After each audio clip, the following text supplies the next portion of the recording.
ఖమ్మం జిల్లా Sathupalli RTC depot ఎదుట RTC కార్మికులు ధర్నాకు దిగారు. తెలంగాణ ప్రభుత్వం టీఎస్ఆర్టీసీని ప్రభుత్వంలో విలీనం చేసే బిల్లుపై గవర్నర్ ఆమోదించాలని ఆర్టీసీ కార్మికులు సత్తుపల్లి డిపో ఎదుట ధర్నా నిర్వహించారు. తమ యొక్క న్యాయమైన కోరికలను అర్థం చేసుకుని గవర్నర్ స్పందించాలని కార్మికులు కోరారు. ఆర్టీసీ కార్మికుల సమ్మె కారణంగా సత్తుపల్లి ఆర్టీసీ సెంటర్లో భారీ ట్రాఫిక్ జామ్ అయింది.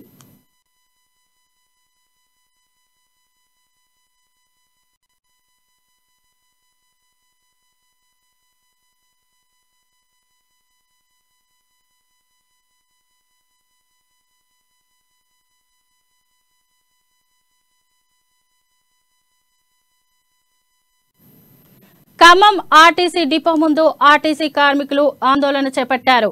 రాష్ట్ర ప్రభుత్వం తీసుకున్న ఆర్టీసీ విలీనానికి గవర్నర్ తమిళిసై ఆమోదించకపోవడంతో రాష్ట్ర వ్యాప్తంగా కార్మికులు జంగ్ సైరన్ కు పిలుపునిచ్చారు.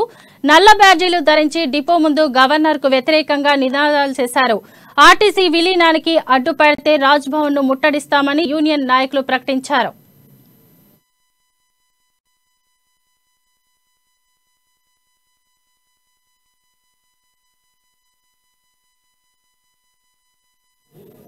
జోగులాంబ గద్వాల్ జిల్లాలో 104 ఆర్టీసీ బస్సులు డిపోలకే పరిమితమయ్యాయి.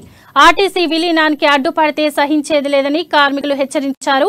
ఆర్టీసీ విలీనం బిల్లును గవర్నర్ తమిళిసై ఆమోదించకుండా తమ వద్దే అంటిపెట్టుకోవడాన్ని నిరసిస్తూ బస్సులను నిలిపి ఆర్టీసీ డిపో ముందు నిరసన చేపట్టారు.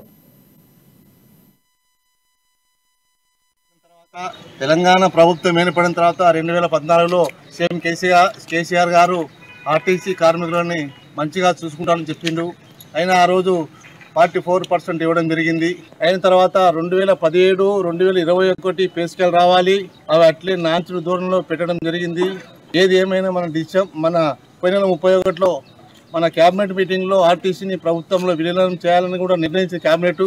అయినా దానికి మొన్న 2 తారీఖున అసెంబ్లీలో కూడా బిల్లు పాస్ చేసి పంపితే మన గవర్నర్ గారు ఇది ఆర్థికపరమైన అంశము, ఇది తొందరలో కాదని చెప్పి ఆమె అడ్డుకాలు వేసిందని వినికిడి వస్తుంది. ఏది ఏమైనా అప్పటికీ ఆర్టీసీ కార్మికుల జీతాలు చాలా తక్కువ జీతాలతో సతమతం అవుతున్నారు. దాన్ని తెలంగాణ ప్రభుత్వం ఏర్పడిన తర్వాత 2014లో సీఎం కేసీఆర్